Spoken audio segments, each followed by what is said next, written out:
Bismillahirrahmanirrahim. Alright guys, Assalamu alaikum and welcome to the second lecture of week 6. So today we are going to discuss the last of the four charge distribution possibilities, and that possibility is this time two-dimensional sheet of charges. Earlier we have discussed the zero-dimensional point charge distribution in which we use Coulomb's law to figure out the electric field intensity, and then we did the three-dimensional volume charge distribution to find out electric field intensity. After that we did one-dimensional line charge distribution defined by rho L as the line charge density to figure out the expression for the electric field intensity. So we have done zero-dimensional charge distribution, we have done three-dimensional charge distribution, we have done one-dimensional charge distribution. So the only possibility now which is left with us is the two-dimensional sheet of charges. So in this case we have got an infinite sheet of charges. All right, so I have made the axis already, I have drawn the axis already, so and never mind. But if you had the infinite sheet alone, all right, and if you were asked to find out the electric field intensity, which we are going to do it today, first of all we have to do some symmetry checks. All right, and to do symmetry checks we have to first place this sheet of charges on some set of axes and then do the symmetry check. All right, so never mind whether we are working in Cartesian coordinate system or cylindrical coordinate system or spherical coordinate system, these x, y, z, xc is always there, because these are the most natural axes which we are used to of and which nature provides us with.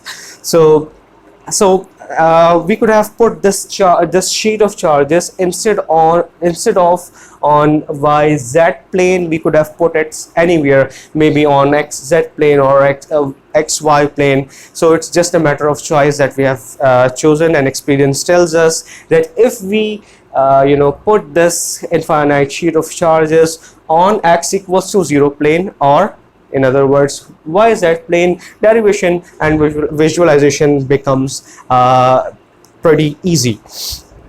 So what we have done, we have put this infinite sheet of charges on the x equals to 0 plane or YZ plane. So one might ask that why we did not draw a straight line, rather we have drawn frizzy lines. The reason is that just to show that this is an infinite sheet of charges. All right, charges, point charges placed in the fashion of a sheet. Point charges placed side by side and forming an infinite area. All right, so for the sake of this derivation, what we are doing, we are considering that not only that this sheet is infinite, but it is also uniform, meaning that the entity which characterizes the infinite sheet of charge, that is rho s, surface charge density, we are considering it to be uniform, meaning a constant value. All right, we are not considering that rho s is a function of x, y or z or any coordinate in any coordinate system. So we are considering it to be a constant value. All right, so uniform means it's constant. And for the sake of derivation, again we are considering it to be made up of positive charges entirely. Okay, then after getting the final results, we can do the discussions to find that what will happen if we have got a negative sheet of charges with us. So how to solve problems in that case. So that's something which is of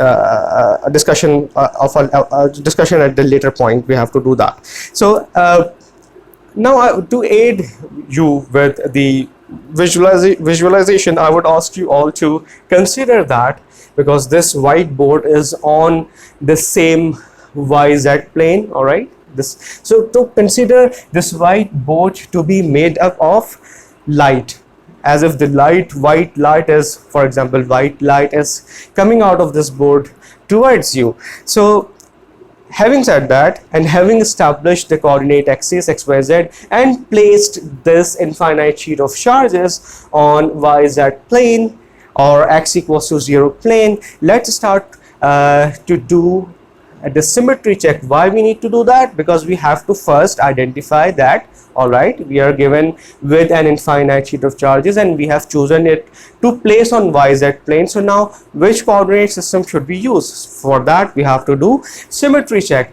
The scientific way of concluding the use of coordinate system is to do the symmetry check, and symmetry check has got two clauses. Clause number 1 is written here, clause number 2 which will decide that at the end which components of the field will be present. That clause 2 will be performed while we will be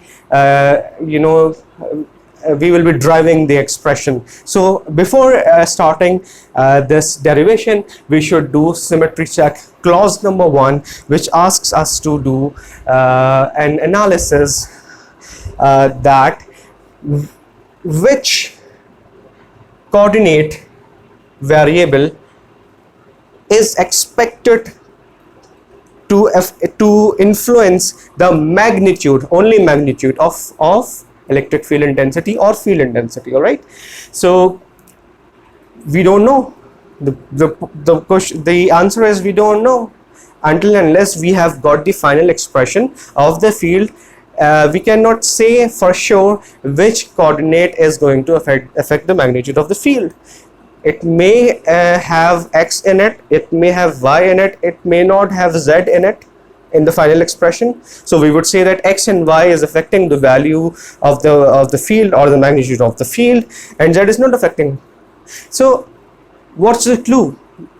Then how should we proceed? So the common sense approach is to see that, because we cannot say at the beforehand, we cannot say in advance, we cannot say that which coordinate for sure is going to affect the magnitude of the field, but we can use some common sense and see that which coordinate variable is changing our distance with respect to this sheet, which is the source of the field.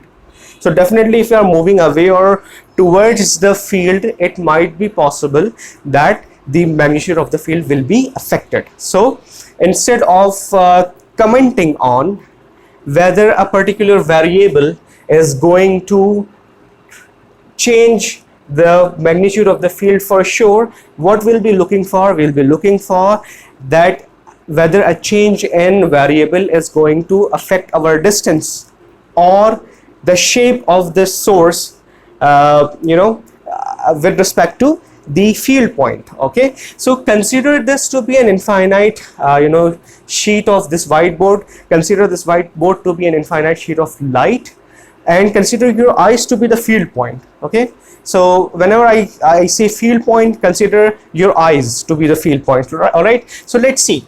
If we choose to work in Cartesian coordinate system, we know that there are three set of variables x, y and z. This number 2 पे जो लिखा हुआ है, this is for the cylindrical coordinate system, and these three are for spherical coordinate system, and you are well aware of this fact. Now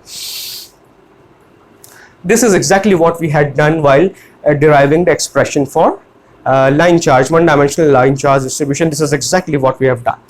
Now we are trying to choose which coordinate system to work in to find the expression for the field intensity of an infinite uniform sheet of charges. So let's begin with this symmetry check. All right, so let's see change x. All right, so if consider this to be the light source or the sheet of charges, and this is z-axis, this is y-axis. Change x and don't change y. That means that move towards or away, because this is z-axis, this is y-axis, so definitely x-axis is coming out of the board, meaning that if you're moving along x-axis alone, keeping y and z constant, meaning you are coming towards or away of the source, meaning that definitely x is going to is expected to affect the magnitude of the field. All right, How about y? If I move in the direction of y, keeping x and z constant, or if I move in the direction of z, keeping y and x constant, definitely I am moving along, you know, keeping my distance same. All right. If I don't change x, if I change only y, or if I change only z, it means that I am maintaining my distance with respect to the source of the field. So definitely y and z are not going to affect, are not expected to affect the magnitude of the field. It does not matter whether I'm here or I'm here. The amount of or the area of the sheet on my left will always be infinity. On my right, it will always be infinity. On top of my field point, it will always be infinity. At the bottom, it will always be infinity. It does not matter whether I am here. Same is the case. Infinity, infinity, infinity, infinity. Okay. If I am here, keeping x constant, right infinity, left infinity, bottom infinity, top infinity. So sheet will be infinite everywhere. It means that only if I move in the direction of x or perpendicular to the sheet, in other words, only in that case I should expect a change in them in the magnitude of the field. So now, if we choose to work in cylindrical coordinate system, we know that rho, changing rho means changing my distance with respect to z-axis. All right. Because rho is nothing but perpendicular distance between the field point and the z-axis. So changing rho means I am getting closer or away of the z-axis, meaning definitely my distance would change. So rho is expected to change the magnitude. All right. Changing phi and keeping rho and z constant, definitely it means that phi equals to constant is a radial plane. All right. If I move on a radial plane parallel to a z-axis, then all right, the magnitude of the field is not expected to change. But what if I move in the direction towards and away of z-axis, radial plane? Imagine a radial plane coming out of that. So that radial plane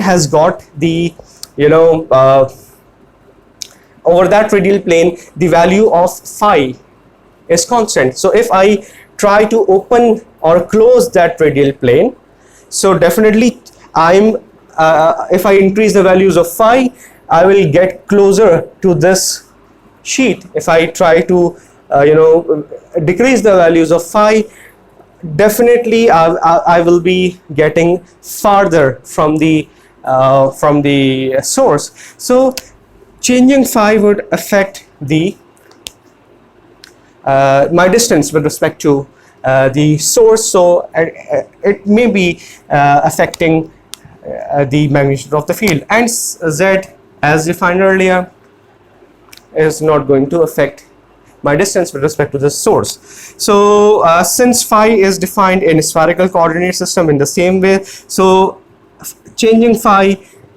in spherical coordinate system is definitely going to affect my distance with respect to this whiteboard. Changing r, let's try to change r, keeping theta and phi constant. What does it mean? It means that I should drop a perpendicular from the field point to origin. Draw a line from field point to origin, it will give me r. Okay, let's say this is the field point somewhere here, this is the field point. Okay, so if I join this nib of this pen to origin, this is going to be r.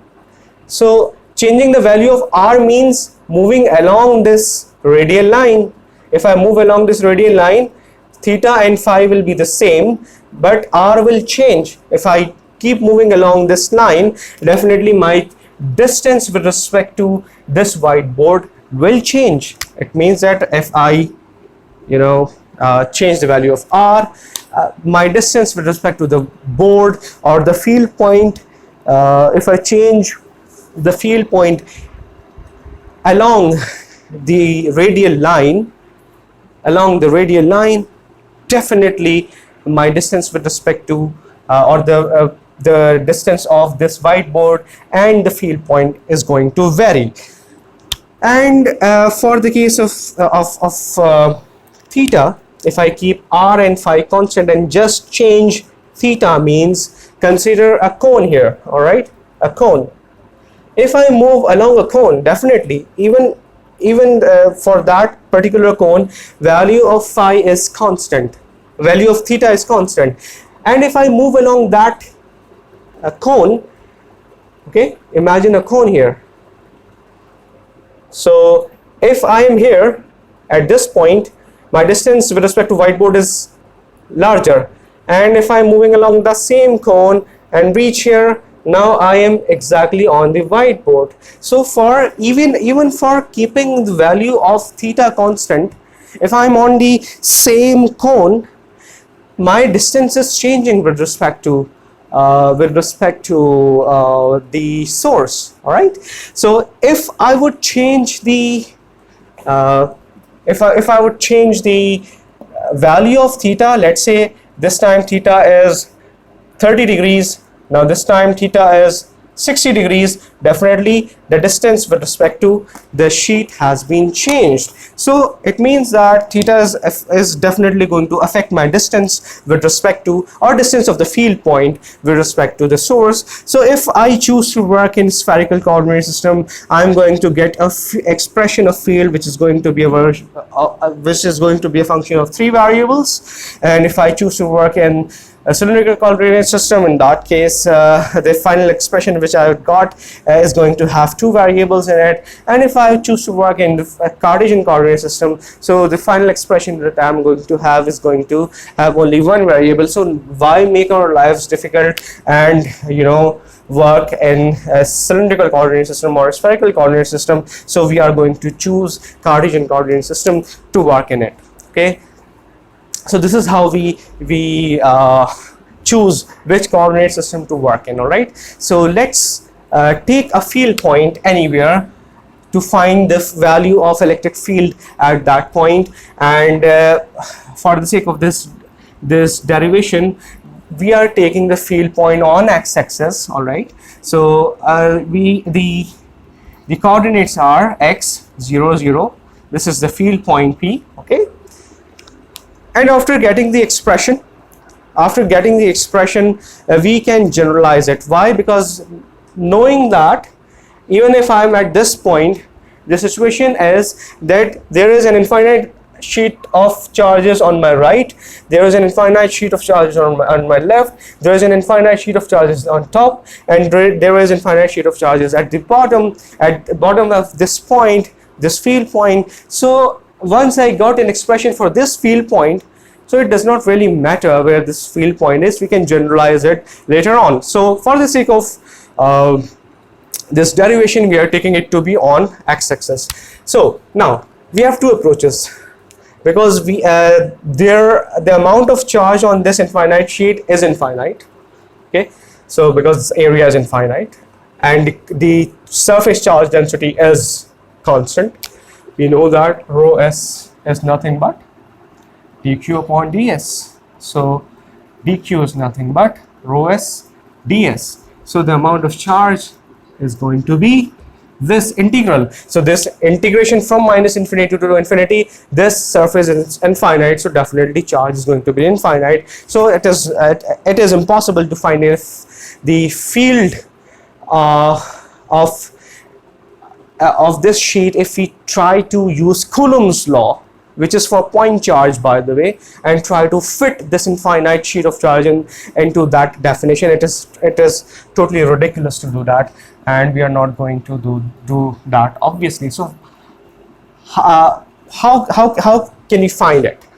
We can divide this sheet into infinitely small patches, so small that the areas can be treated as a point, and try using the Coulomb's law. Try using the Coulomb's law at this point. try using the Coulomb's law to find the electric field, the differential contribution of electric field at this point due to this differential surface area. One approach is that, and that approach is fine.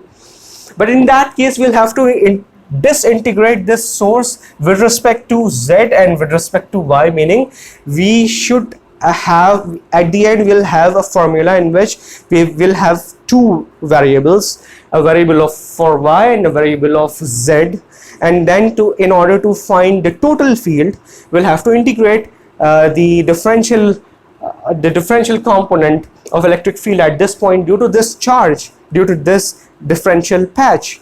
In order to find the total field, we'll have to integrate that differential electric field intensity with respect to two variables, y and z. So since we can do that perfectly fine with, but since we have got an expression to find electric field intensity due to an infinite sheet of charge, infinite uniform line charge density, so why not, instead of dividing this sheet into differential patches, differential surface areas, why not divide this infinite sheet into differential strips? इसको छोटी छोटी पट्टियों में काट दें, okay, where the width of each strip is so small that this strip can be treated as a line.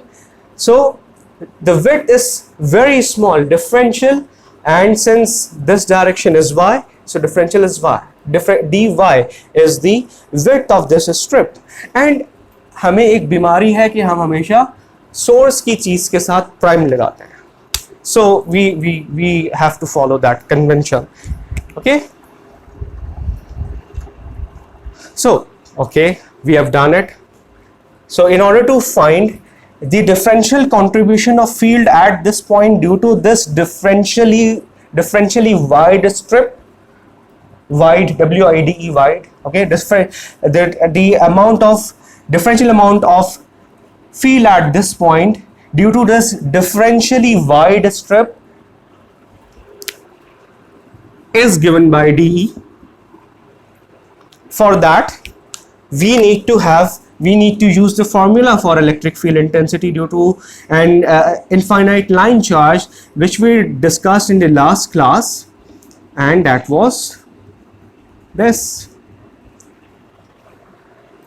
It means that to find a differential contribution, obviously this is not the total contribution. Total contribution will come out, total electric field at this point will come out when we will integrate the individual contributions of infinite number of vertical line charges extending from positive infinity towards negative infinity in the direction of y, definitely.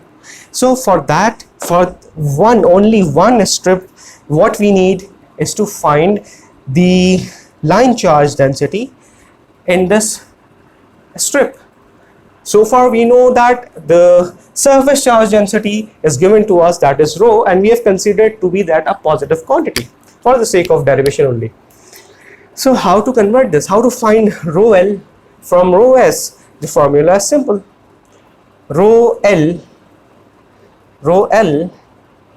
is nothing but rho S multiplied by dy prime. So coulombs, this was coulombs per meter square. This length is meter. You just multiply it, you will get a dimensionally correct charge density, that is coulombs per meter. Okay, so the contribution of electric field intensity at this point, differential electric field intensity, we'll call that. That differential electric field intensity due to this differentially wide strip is given by this formula. At the numerator we have to write rho L, and rho L is nothing but rho S dy prime divided by 2 pi epsilon naught. Now what's the rho? Rho kya hai? Rho is the perpendicular distance between this field point and this line charge. Alright, so this line charge is perpendicular to z equals constant plane. So to find the perpendicular distance, we must join this point to a point on this line so that we do not leave z equals to 0 plane, and that would be this line. This whole line is on z equals to 0 plane. Why? Because this point was on z equals to 0 plane. Okay, so this whole line is on z equals to 0 plane, and this line charge is perpendicular to z equals to 0 plane. So definitely this angle between the line charge and this line, which is joining the line charge with the field point, so the angle will be perpendicular. So हमें उमूदी फासला ही तो चाहिए था, उमूदी फासला perpendicular distance.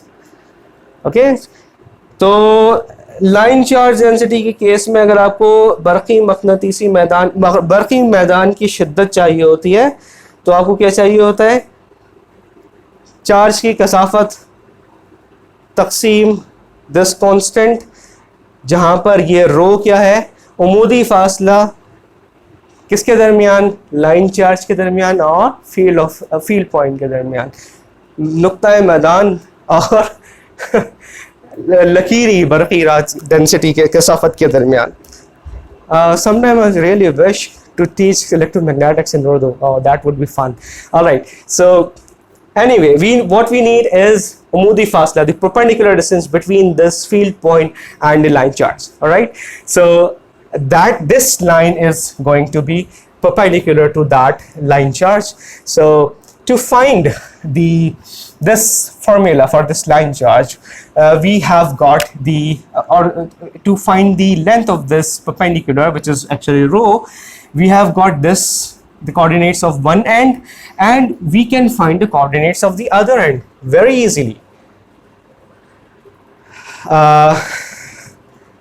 Since this is on y-axis, let's say the distance of this strip from z-axis is y.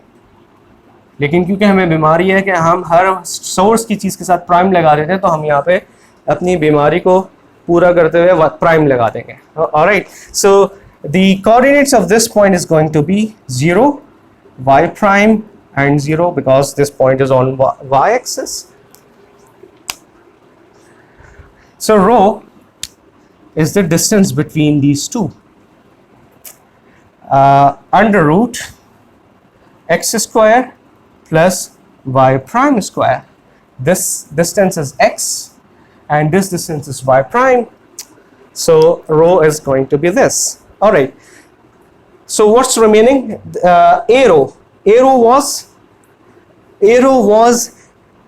a vector which is along this line, perpendicular with respect to this line charge. All right. So arrow is a unit vector along this line in the direction of this line, pointing away of the source if the line charge is positive and towards the source if the line charge is negative. Why? Because this is electric field intensity, and we have discussed it in 2 classes back that electric field intensity is nothing but Coulomb's law, where we put the second charge to be +1 Coulomb judge charge. So whenever we talk about electric field intensity, you should consider that there is +1 Coulomb judge charge is present here. So obviously if this strip is positively charged, it will push that judge charge away, and if this is negatively charged, it will attract that judge charge, +1 Coulomb charge, towards itself. So the direction of the force field will be towards if this line charge is negative. But since we have considered it to be a positive quantity, definitely it will push the charge away. So what we need to find for this arrow, we need to find a unit vector which is acting along this line and which is pointing away. So if we are able to find this green vector, it means that we are able to find arrow. Okay, all right. So how about doing some vector calculus here, vector algebra here, sorry. So the position vector which is locating this source strip, that should start from origin, all right. So let's say that position vector is r, because we represent the position vector with r, and we have a sickness to associate a prime with anything which is locating or associated with the source. So we are using a r prime here, and the unit and the position vector which is locating the field point is simply r. So what is this distance? This distance will be r minus r prime magnitude, and we want to find a vector in this direction. Okay, so we need to find r. So r prime plus r is small r. So r is equals to small r minus r prime. So I can say that r is equals to r minus small r minus r prime. Okay, so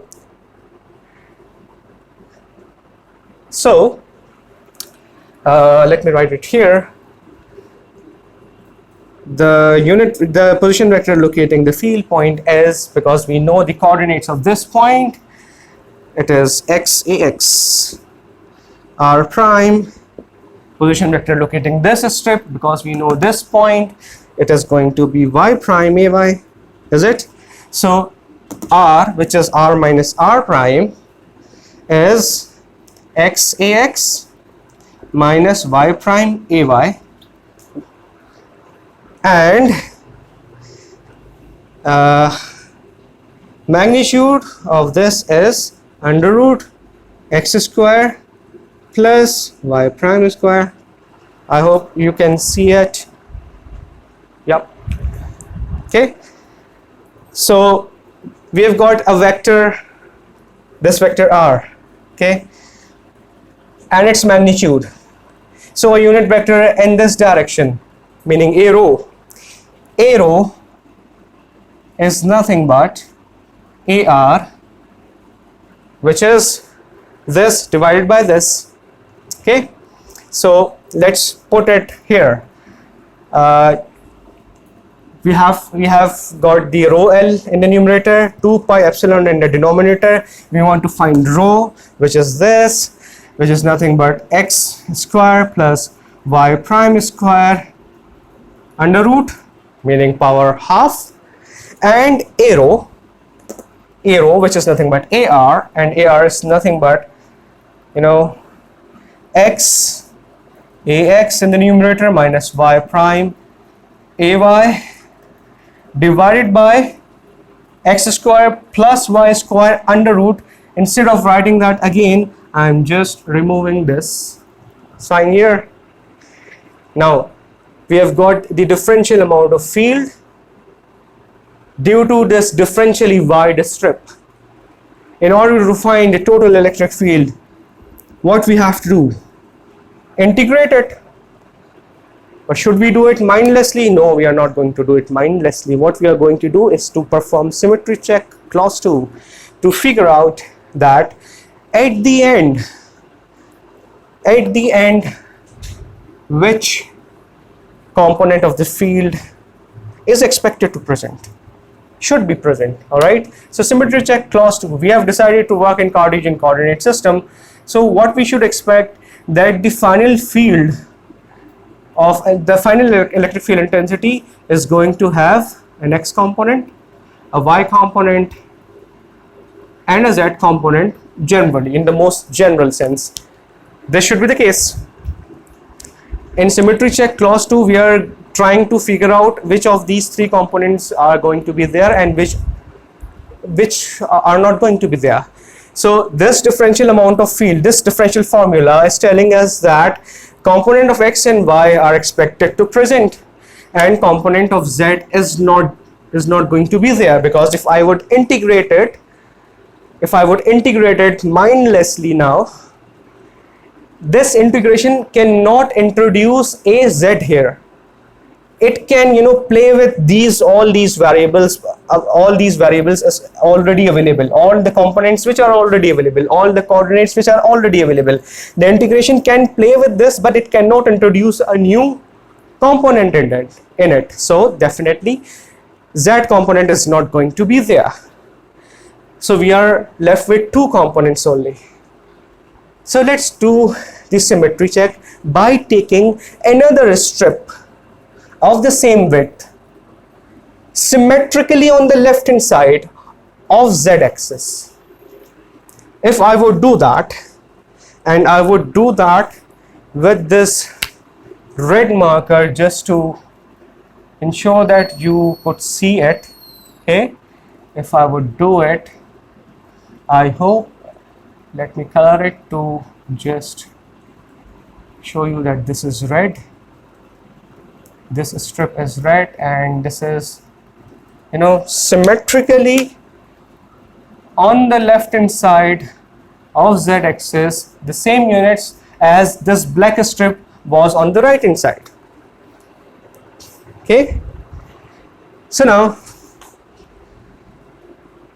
definitely if I try to see this situation from the top, what I will see is the following. Let me draw it here. If I try to see it from the top, what I am seeing is a y-axis, all right, and an x-axis, and obviously z-axis is coming out of the board. So the sheet, infinite sheet, which you would see from the top, you will see it as a line. Okay, so the sheet the strip which we took on the right hand side, so this is y-axis, so y prime units on the right hand side, we took a strip, a differential strip, and we took the field point over here, and the line joining, or the perpendicular distance between the field point and the strip, was this line. Okay, so the field due to this strip at this point was in this green arrow direction. So this is differential amount of field which we just wrote here. Okay, due to this differential. Now this time what we have done, we have taken another differential width field, strip. This one is red. Okay, now if I would try to find the field due to this differential strip at this point, I need to find this length. So since this height is same, the coordinate for x is same for this case and this case, and this width is same. All right, so we have got two triangles, right angle triangles here. Okay, both right angle triangles are mumasil or congruent. All right, so this distance is same, the line charge density of this strip is same, so the amount of field, the differential field for this this differential strip will be along this line and will be along this red arrow. Since the distance, the perpendicular distance of this field point with respect to this line charge and this line charge is same, and the charge density of this line charge and this line charge is same, definitely the contribution, the magnitude of the field due to this line charge and this line charge will be same. The only difference will be direction. This line charge will act along this green arrow, and this line charge, the field due to this, will act along this red arrow. Nevertheless, the length of these two arrows are the same, and if I would resolve this red arrow into its rectangular components, I will get one along y-axis and one along x-axis. And if I would resolve this green arrow into its rectangular components, what I'll get one along the x-axis and the other along the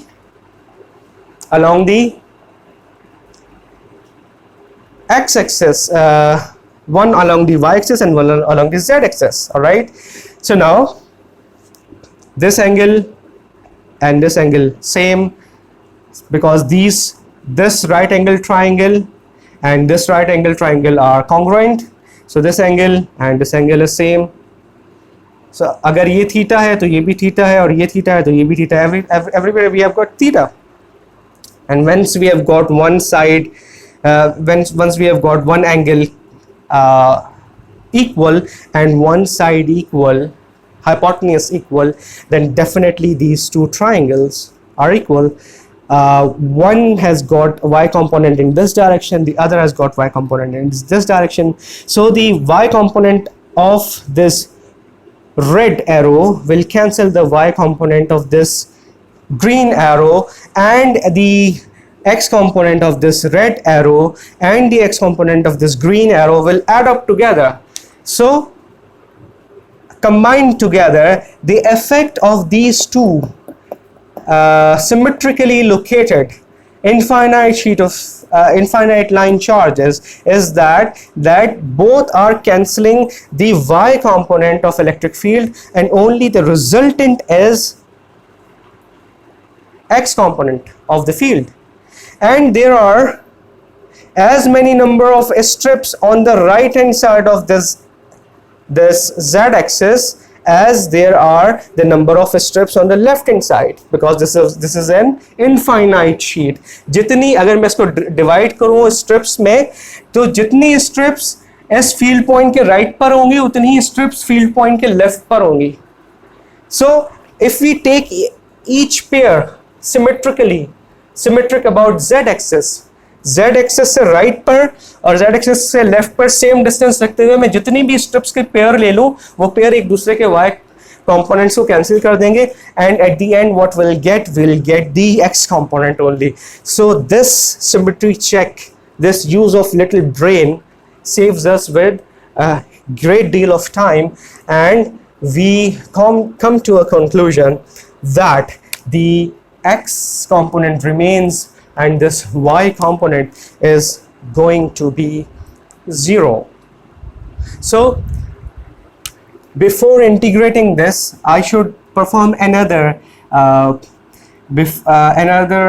should write another expression in which this y component is not there. So here I should write dE again, and just to emphasize that only the x component will be present. So I am just writing a small x because only x component is there. So it is needless to write, E only. So what we can write is rho s dy prime x divided by 2 pi epsilon naught x square plus y prime square. Okay, so now if I want to find the total electric field intensity, now this time what I can do is I can integrate. Now integration is with respect to the variable with which we disintegrated this the source.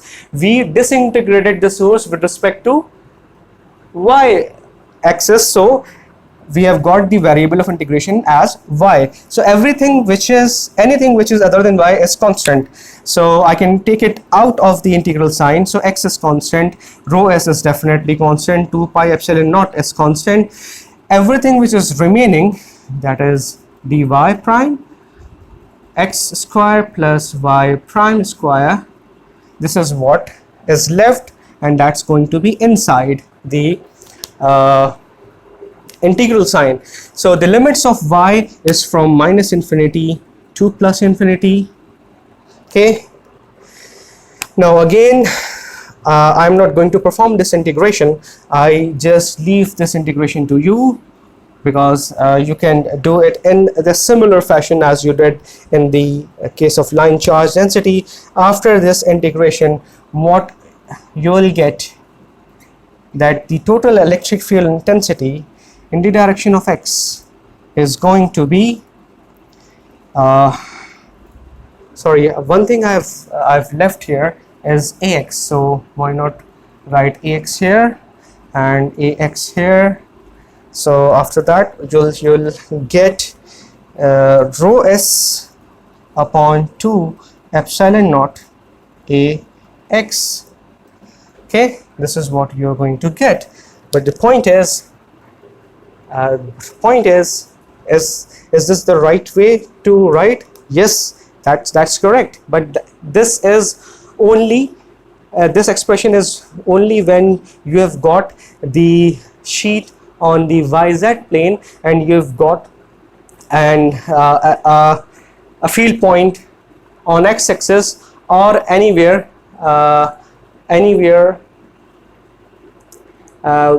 other than yz plane. Okay, so if we had put this infinite sheet on xy plane, then definitely in that case we'll have to take the field point on z axis. In that case only the z component would be there and az would be there, because sheet is like this on xy plane and the field on this field point somewhere on z axis will be in the direction which is perpendicular to the xy plane or z equals to 0 plane. So in general we can say that when we put the sheet on some x equals to constant plane, in this case we put it on yz plane, then the direction of the field was perpendicular to that plane, which is obviously ax. So any plane which is x equal to constant, in that case ax, as we know, that is perpendicular to that sheet. So if we had put this sheet on yz plane, sorry, xy plane, meaning z equals to constant plane, in that case the direction of the field would be perpendicular to z equals to constant plane, which would be az. If we had put this sheet on xz plane, meaning y equals to 0 or y equals to constant plane, in that case the direction of the field would be perpendicular to that plane, meaning perpendicular to y equals to constant plane, meaning in that case we would have a y here. So जिस भी plane के ऊपर sheet मौजूद है, field की direction उसके ऊपर perpendicular है, डायरेक्शन की बात खत्म हो गई यहाँ पे. How about magnitude? You can see that magnitude is neither depending on x nor on y nor on z. Earlier we thought that changing the values of x would affect the magnitude, this because our distance with respect to the source is going to be changed. But later on, at the end of this derivation, we realized that there is neither x nor y nor z here. It means that the field is independent of any coordinate. It does not matter how far you are with respect to the source of or the sheet of charges, as long as that sheet of charges is infinite, you will have a constant magnitude. Pretty amazing, right? So if you are on the surface of the sun and consider the sun to be a cold star, okay, only light is there, so you would see an infinite sheet of light. So does it matter that your height is 6 feet, or your height is 12 feet, or your height is 200 feet? Would you experience any difference in the light intensity? The answer is no, because on the right, on the left, on your front, on your back, you have got an infinite sheet of light.